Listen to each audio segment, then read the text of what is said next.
Lifeboat Live, we have 4 simple rules. Number 1, we don't discuss politics, ever. Number 2, this is not a religious channel, and while you might hear people say, God bless you, or I'm going to pray for you, or I wouldn't have gotten through this without my faith, that's fine. What's not fine is to say, my God is better than your God, or here's why you're not getting into heaven.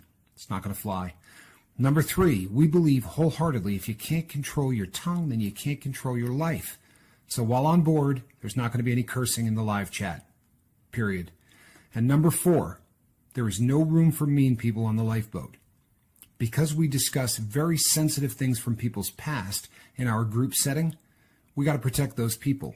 The only way they feel confident and comfortable discussing those things is in an environment that is free of trolls and mean people. So if you're a mean person or you're a troll, we're going to block you for life. And if your account happens to be less than 24 hours old, we're probably a little suspicious right from the word go. Why? Well, because there are people in this world who enjoy being cruel solely for the sake of being cruel.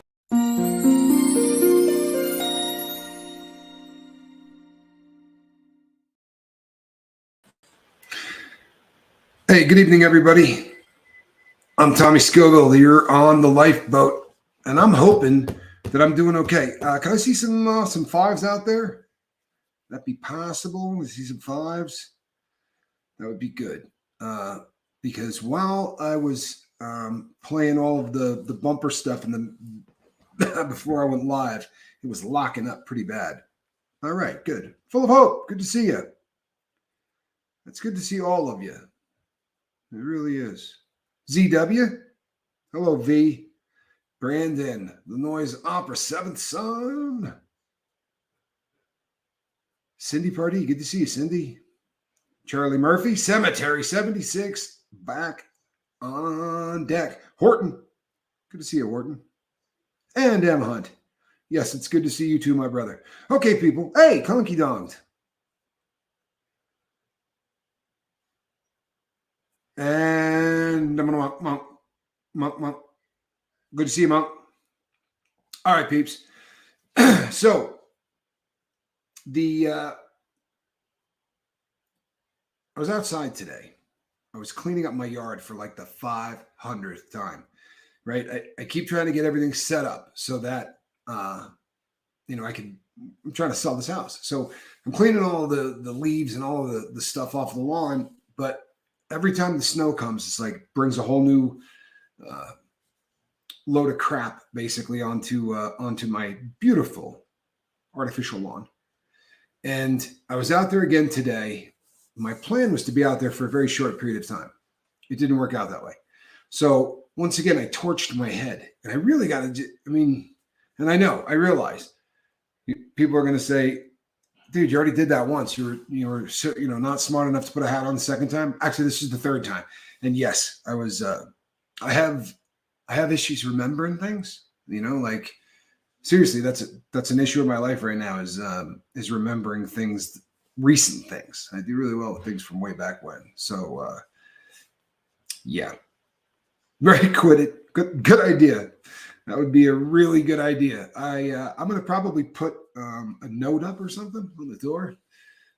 Fortunately, it wasn't like 6 or 7 hours, which is what I did the first time. And that was just absolutely brutal. And it's kind of funny because this time I was out there like, an hour and a half. The first time I was out there about 6 hours.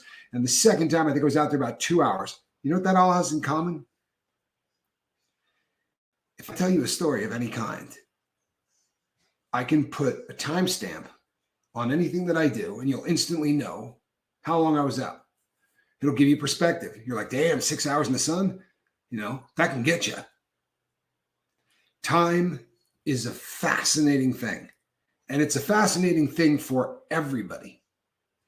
But for addicts, it has the ability to go in one of two directions, right? You are either going to control time as you go forward in your sobriety, or you are going to obsess about time, and it really can destroy any sense of well-being that you got. I've seen it get really, really ugly. And the reason for that, I think, is pretty obvious. So take me, for instance. So I'm sitting here and I'm 50-something, right? Now, I look back to when I started first screwing around, not with the heavy stuff, but I started just playing around at all. I was about 13, 14 years old, right in there. And you start thinking about all of the years wasted, right? All of the time and I don't mean that it was a waste of time. I mean, I was wasted, right? I was wrecked at all times. And there's a great deal of damage done. And you can really obsess about that. It is possible to really spend a lot of time thinking about exactly. You're 10 dogs old. Very impressive, Wharton. I had no idea you were 10 dogs old. Where does the watch collection lie? The watch collection is in, on a quick side note, it's in about 16 of those display boxes. The small ones. There's about 16 display boxes with 12 pillows in each one of them. And then there's probably 4 auto winders. One winds 3 at the same time, and the rest of them are either singles, and one is a 24. And that's where most of them are, with the exception of the pocket watches, which I have in another part of the house. But the fascination with time is something that I think affects us more than it does, air quotes, normal people. Blue Dazzle Bug, thank you for that book. It's absolutely awesome. It really is. Charles, good to see you, my friend. Virginia, good to see you. Well, we got the whole crew. So we tend to obsess about how much time we did dope, how much time we were drunk. You start trying to get clean at later on in life, and it becomes really easy to focus on the amount of time that you spent in the life. And the crazy thing is, the bizarre thing is, what do we do instantly when we quit? We instantly start keeping time again in the other direction. It's something that, a lot of people will get the app, and they put down, I just quit my drug of choice, or I just quit drinking. And the app keeps track of how much time you've got sober to the second. And it also keeps track of how much money you saved by not buying your drug of choice, which I think is a cool kind of thing. I think that app's awesome. I probably would have used it, but I didn't have a cell phone handy when I got clean. In fact, I think you get 4 more years in there if they catch you with a cell phone. But we instantly start working on the clean time. Oh, and speaking of which, before I even get into clean time, a lot of us end up in institutions, rehabs, hospitals, incarcerated, and that also becomes an anchor. You start to think about all of the time that you spent away from people that you cared about. And I can't tell you how many times I've gotten obsessive about, all right, so how many holidays are there a year?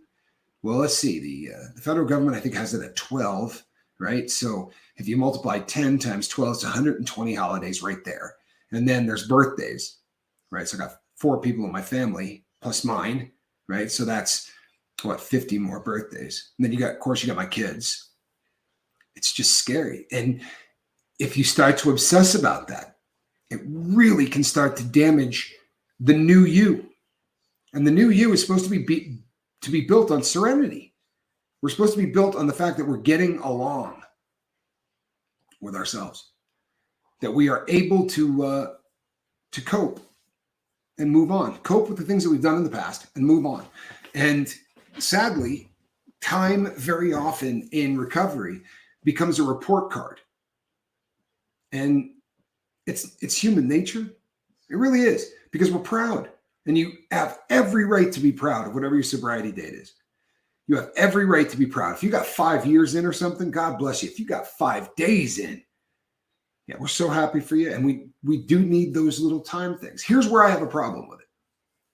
My problem is if you get so hung up on the amount of time that you've got, that if you were to stumble and have to say, you know what I used after X number of years, if that would be devastating enough to keep you using, then that's a problem. Because since the very first time I ever tried to get sober, I have heard individual after individual in every single group that I have ever. Oh, I'm sorry to hear that. Thought I'd have a glass of wine and I ended up having 3 bottles. That's tough. That really is. And it is kind of, it's kind of what we do. Moderation is not something that most addicts get right. But from the very first time I went into any kind of rehabilitation program, the emphasis on don't lose your date, don't blow your 6 years sober, don't destroy the 18 months that you've got sober. I have a real issue with that, man.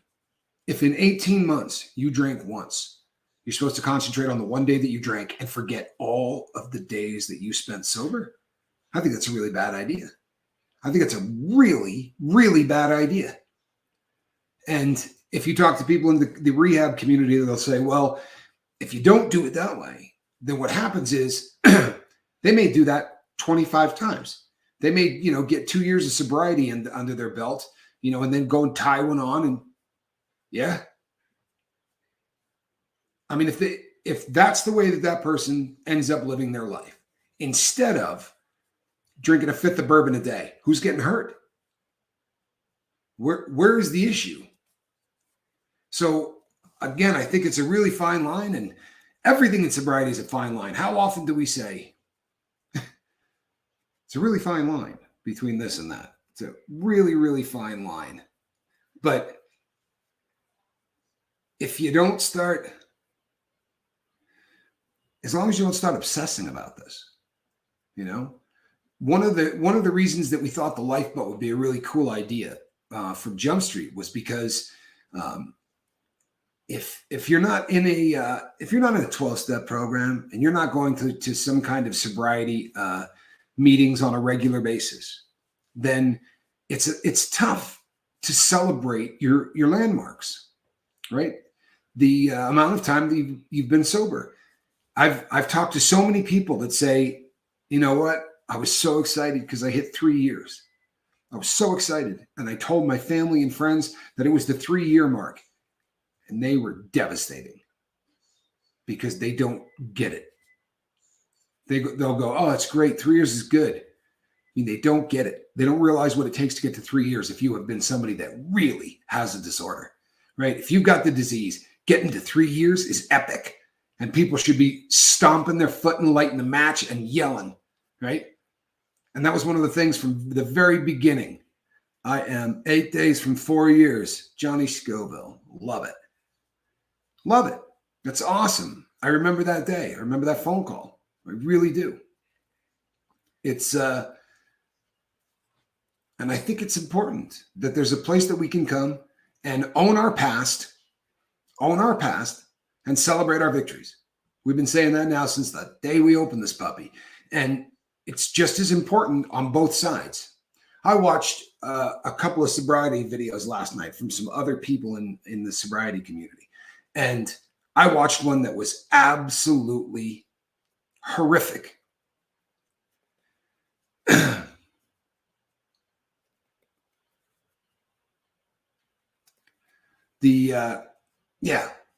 Absolutely horrific. Some of the stories, and they had set up a space very similar to the one that we have here, and in doing that, it sort of let people own their past in a way that a lot of people probably never had before, and I could not believe some of the things that I was hearing. Guys that came in and said, just no problem whatsoever. Yeah, I was selling my body, for the better part of 6 years to support my habit. And, there are a whole bunch of people in this chat, and the internet is a cold-hearted place. We all know that, right? It's full of trolls. It's full of people that probably just don't get it. And I found myself not really watching anymore because I was just looking at the chat and I was waiting for that loser to say something. I was waiting for that one guy who just had to say something. And that guy didn't exist. Every single person there was just respectful as hell. And the only comments that anybody made about that in any way was to say, man, that took a lot of courage. It takes a lot of courage. But if he buries that deep inside, if there's not some place that you can go and you can own your past, if you don't own your past, it's going to own you. It's going to own you. It's eventually going to knock you out of it. Puffinator, from your lips to God's ears. I like that idea. I'll tell you something, people. While we're on the subject of time, so the Lifeboat it's not, it's a YouTube channel, but it's not a YouTube channel. It's more like a sobriety meeting. People get together and everybody knows one another, and we're all pulling for each other. It's a pretty cool concept. So over on right here on this platform, we have had about a year and a half, right, to build this. And in the year and a half, we've got up to where we're doing about 2,600, 2,700 views a week. And those views are people coming to a sobriety meeting, right? So it's really different. Our average watch time is now over a half hour. That's bizarre, right? There's nobody that, when I tell people that, they want to see it. It's, everybody goes, yeah, I want to see a screenshot of that, because they plain don't believe that. But people that come on the boat hang out, and it's because of you guys. It's absolutely because of you guys, because this really is a sobriety meeting. And it's a sobriety meeting where nobody judges anybody, and everybody's here to support one another, and everybody gets it. It's really pretty cool. Now, so over the course of 18 months, maybe 19 months now, we have been able to stretch our legs up to about 2,600 people attending a meeting each and every week. On Rumble, we did 3,200 in the first 6 days. Now, that is that's different. And the reason that I bring that up is just for one reason and one reason only. We're going to continue to do everything on both platforms. But I bring that up for one reason and one reason only, because very often, if somebody says, you know what, I feel like my crew, or my subscribers or my family or whatever really don't get notifications, or I feel like, it's really hard to find some of our stuff. We put up a video and, people have a tough time finding it. I wish I had $1 for every time somebody in the crew said, I tried to watch you last night, but I could not find the live feed. And you start getting paranoid. But then you go to another platform and you've got 40 subscribers. 40, not 4,000, like what we got over here. We got almost 4,000 over here. We got to, as much as it took us 18 months to get to in a week, we did in the first 7 days. So I'm pretty excited about that darn platform. I really am. I think there's a lot of really, really cool stuff that we're going to be able to do. I love it. Emma says, my daughter steered me away from the beer aisle at the store today. She said, Daddy, yuck. Oh, from the mouth of babes, huh? We bought 1,000 wonderful treats instead. And you're in heaven. I know you are. I know you're in heaven. And you know why I know you're in heaven? Because of time, right? For real. They took my daughter away for 12 years. For 12 years. I wasn't allowed to talk to her. I wasn't allowed to look at her. I wasn't even able to see pictures. Every once in a while, Calhoun would sneak a picture to somebody else in my family, and I'd get to see her growing up, in a photo every couple of years. And it was hell. But I've been in her life now 7 years, right? And it's been absolutely life-changing. It really has. It's been life-changing to have both of my kids in my life, where I talk to them all the time. It's really, really incredible. Yeah, 26 more days. Brandon Calloway will be here sharing his story. 27th. It's going to be Brandon's night here on the Lifeboat. Pretty fired up about that.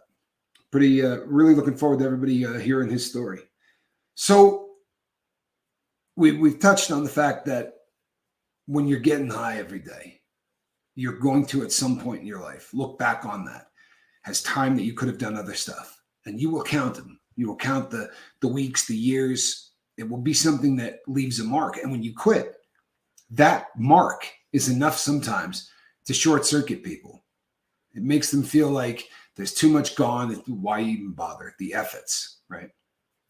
F it, I'll just keep doing it. And it's the reason that I think it's important that you start counting, right? Don't obsess, but start counting that day one. Because I'll tell you something, 1 day of sobriety. I'm more impressed with 1 day of sobriety than I am 5 years of drinking or 5 years of drugging. That first day of sobriety is rugged. It is. But I'm here to tell you that a bunch of people on the boat have done it successfully. A bunch. New statistics are out. And the new statistics that are out are just god-awful.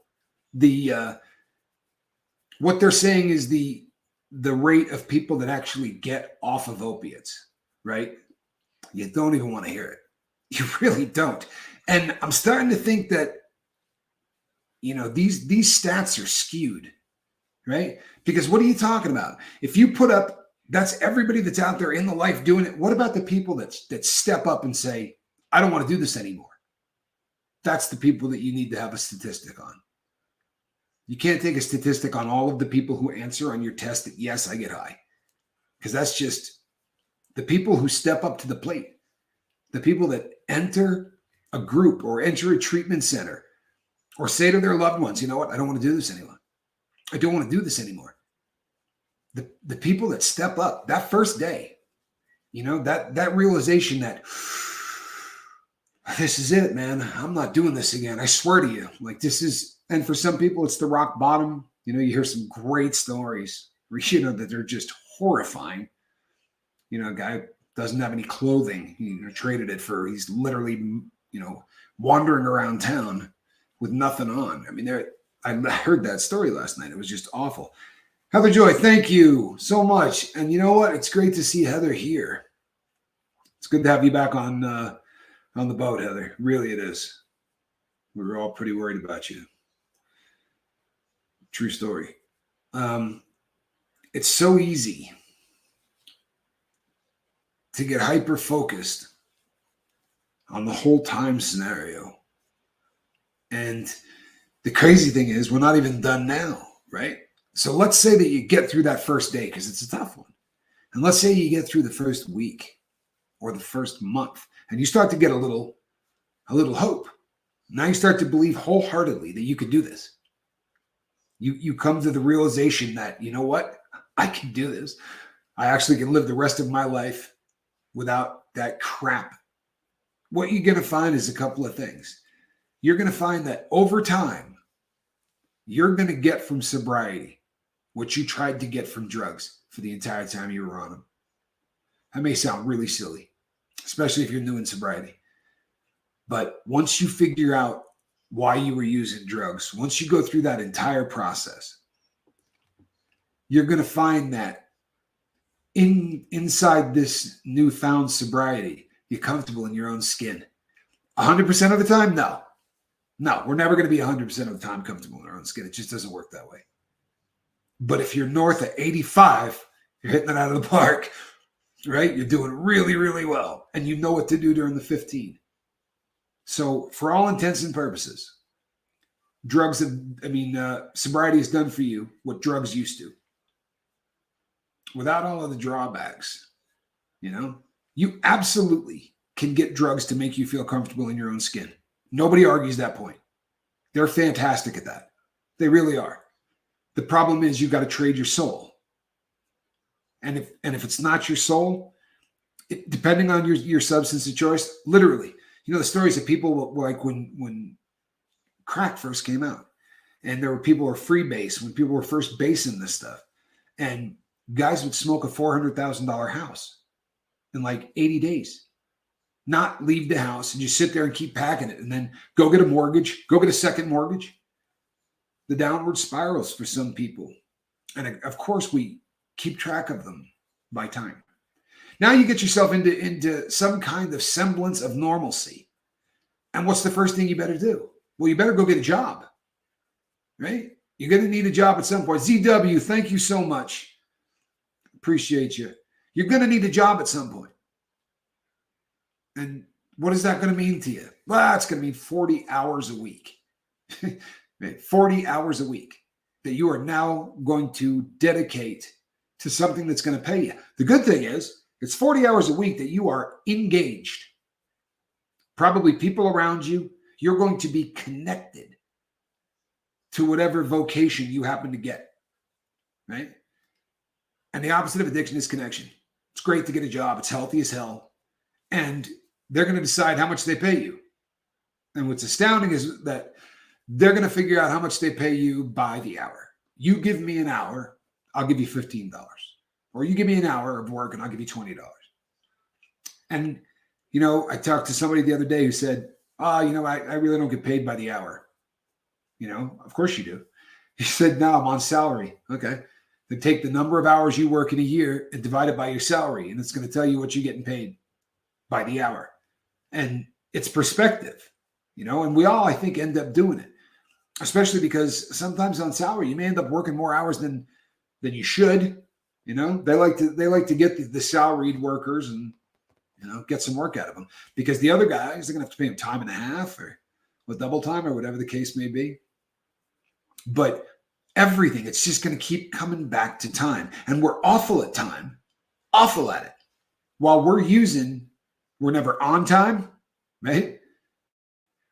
We really never keep our stuff together in any way. My cat just knocked my plug out again. Hold on, people.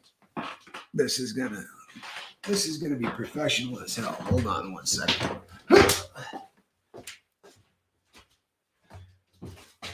You snotty little cat. Squirrel nut.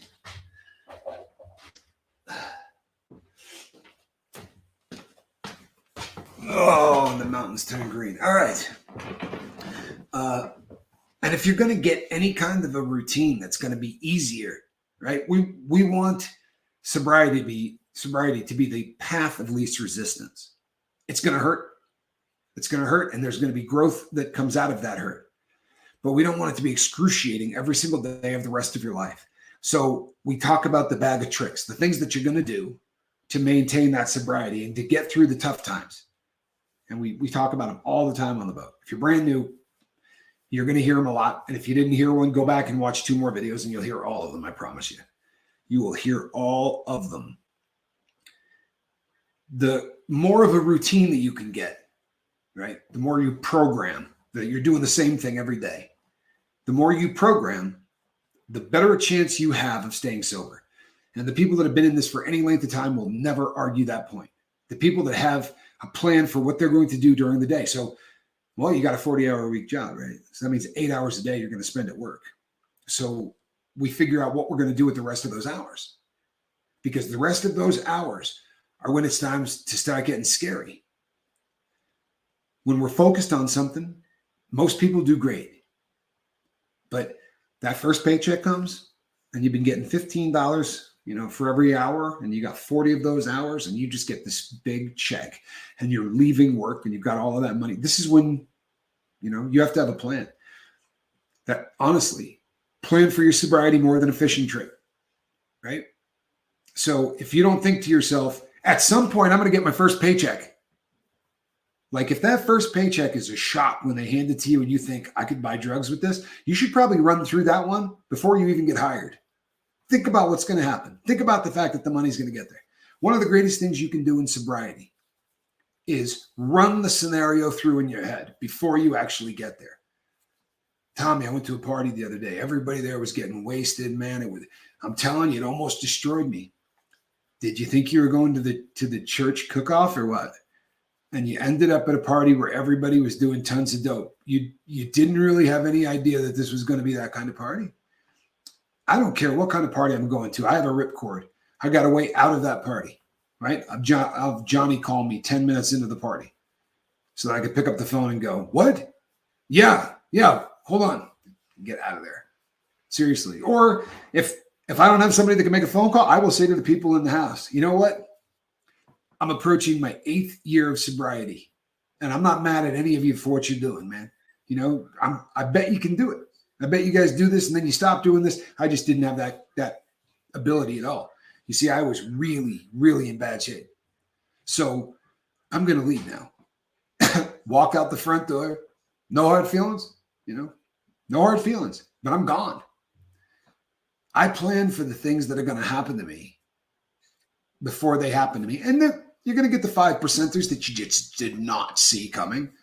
Tree falls, on your car, one of those freak of nature, act of God kind of things. But I would really think that a great way to spend your time, right? If you're going to journal night and day, you're going to journal. I would take one day a week and write down every scenario that you think might come up in your life, and I'll help you out. The first time you get with your family, like a Thanksgiving or a Christmas, rugged. Even if you don't argue with anybody, even if it's the most friendly, everything is perfect kind of an arrangement, it's going to be tough because you're not used to the environment you're walking into. And there's going to be a bunch of people and they're going to be looking at you and you're going to instantly start getting paranoid. Do these people think I'm using? I bet they think I'm using. And automatic negative thoughts will start. So I'd write that one down. I would come up with a plan for what you're going to do when that happens. Communication with them is usually a really good start. Get in there and say, you know what? I'm so happy to be here, but I'm scared to death because I don't think I've ever done a Thanksgiving without drugs. I really don't. So if I look like I'm really uncomfortable, I'm trying, and next year's I'm going to be a whole hell of a lot better at this, but this could be really, really tough for me. Put it out there. There's a lot of reasons you do that. Number one, you're taking it out of the emotional part of your brain and you're pushing it toward that thinking part of your brain, right? When you articulate that and you say it out loud, that's a good thing. It really is. And Uncle Fred is less likely to hand you a beer or a cocktail or, hey, you want to do a bump or whatever. If people hear that speech, there's an excellent chance they're not going to try to invite you to get high, right? Or do shots. But I would plan for those days too. If I show up at a party and a guy pulls out a bag, I have planned ad nauseum what I'm going to do when that happens. And I'm going to do it really quickly. I promise you that. I'm going to be out of there really quickly. I know my luck. You know what I mean? I know my luck. I've been down that road so many times. You know what will happen to me? They'll kick the door in while I'm there. Seriously, there'll be a raid on that house while I'm there. Somebody there will be being followed by the cops or something. I just can't do any of those things anymore. I can't. I think I've told this story before, but when I was in the halfway house, I was working at a shipyard and we were getting a lot of money per hour and we were working a lot of overtime. And we had a car. No one was supposed to have a car there, but we had a car. One of the guys had his family drop it off. And what was nice was they gave you 2 hours to get to work and 2 hours to come back from work because it was a long way away. But if you had your own car and you didn't have to take buses, you could be there in 15 minutes. So one day, instead of getting off at midnight when we're supposed to, the boss says, we're going to just stop at 10. So now we've got about 5 or 6 hours to do whatever we want. And there's 3 of us. And these 2 guys said, I know a girl in town, and what she does for a living would make it really fun to stop by and just give her some of our money. And she's got a few friends. And I'm like, ladies of the evening? He's like, hell yeah. I said, yeah, I'm not going in. Like, I'm not mad at you, nothing like that. I said, but I'm just going to get on the bus. And I won't go in that house until I see your car pull up. And I mean, these guys were just blown away. Dude, why not? I said, because if the door gets kicked in, if anything happens, anything, I'm not losing my freedom for anything. For anything. You know why? Because 365 days, right? 120 holidays, all of those birthdays. Time is something that I have learned to have a really serious appreciation for. I don't have any time left to do the crap I used to do. And let's keep it real. None of us know how much time we have left on this planet. So with the time I've got allotted, there's a lot I want to do. And nothing that moves me away from that is ever going to end up on my to-do list. Honestly, it's one of those things that I think about. Is what I'm doing going to move me closer to where I want to be in life? Is it going to get me closer to my goals? Any of them, right? If it's not, I'm not doing it. I'm not doing it. I don't have that kind of time. I don't have that kind of time. And to be really honest, I don't think any of us have that kind of time. You know? When you're 20 years old, I've told this story too. I went in and saw a doctor after injuring myself skiing. And he said, "How exactly did you do this?" And I said, "We were cliff jumping."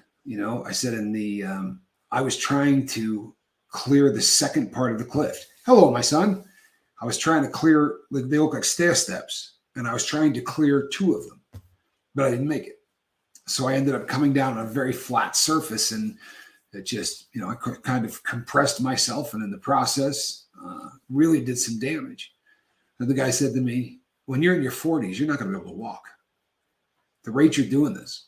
And then he got my medical file, and he said, "But how many concussions have you had?" And I said, "A lot." I said, "Doing backflips, if you over rotate one, you're going to get a concussion.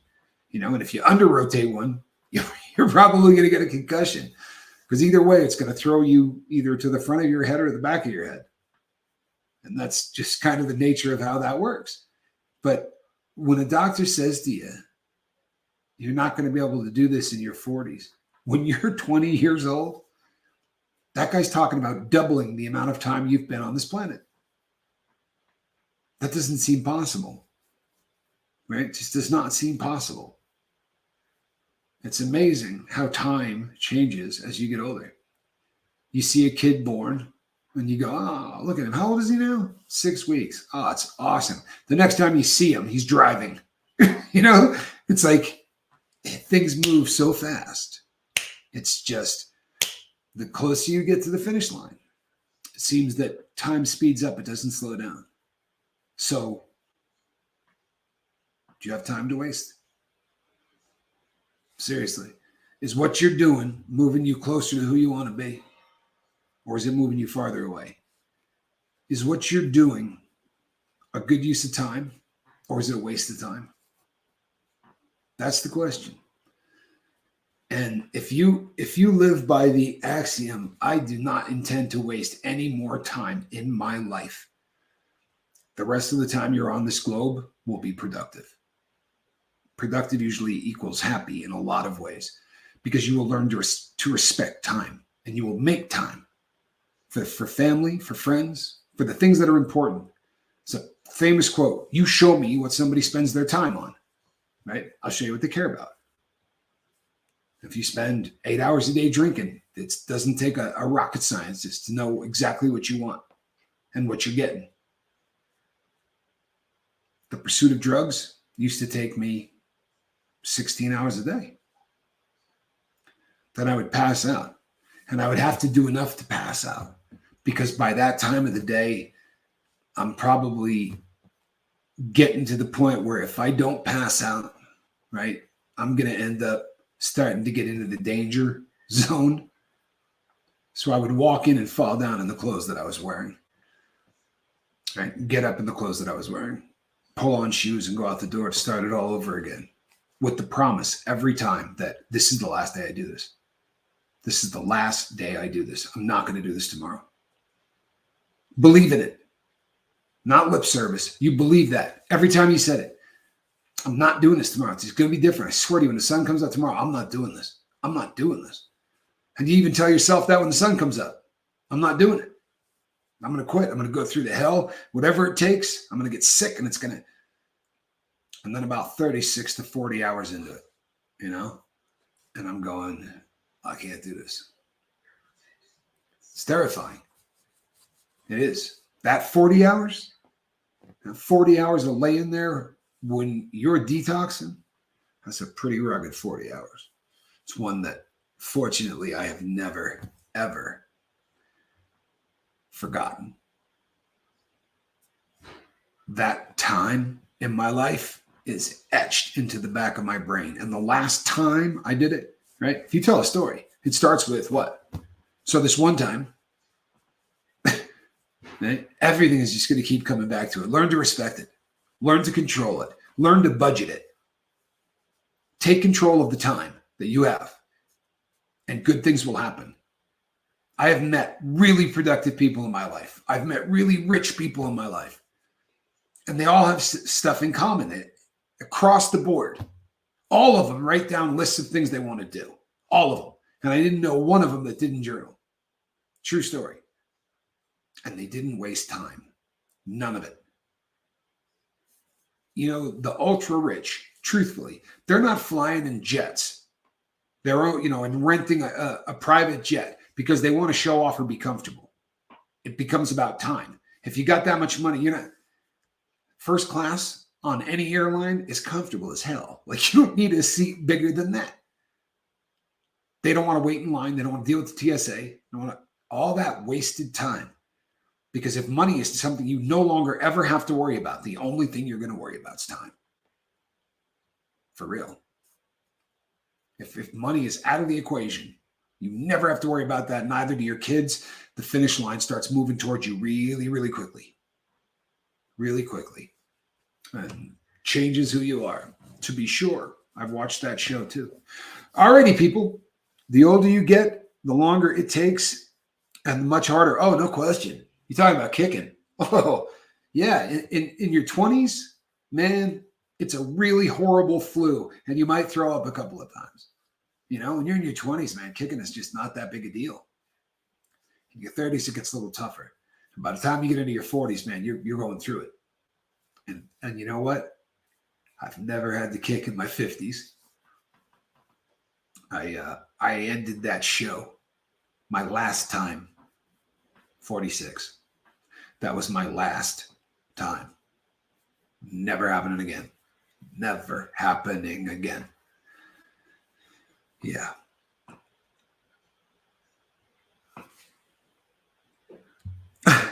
You know, animals have a thing for paper towels. It really is one of those things that I find absolutely frustrating to no end. Alrighty, peeps. I know we're at 45 minutes, but I am going to have to call it an evening. I have made a prior arrangement with somebody, and I'm actually going to eat.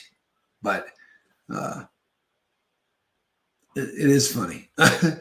So I appreciate you people. I really do. I really do. Thank you for showing up here. Thank you for budgeting your time to come here. It's the most valuable thing you got.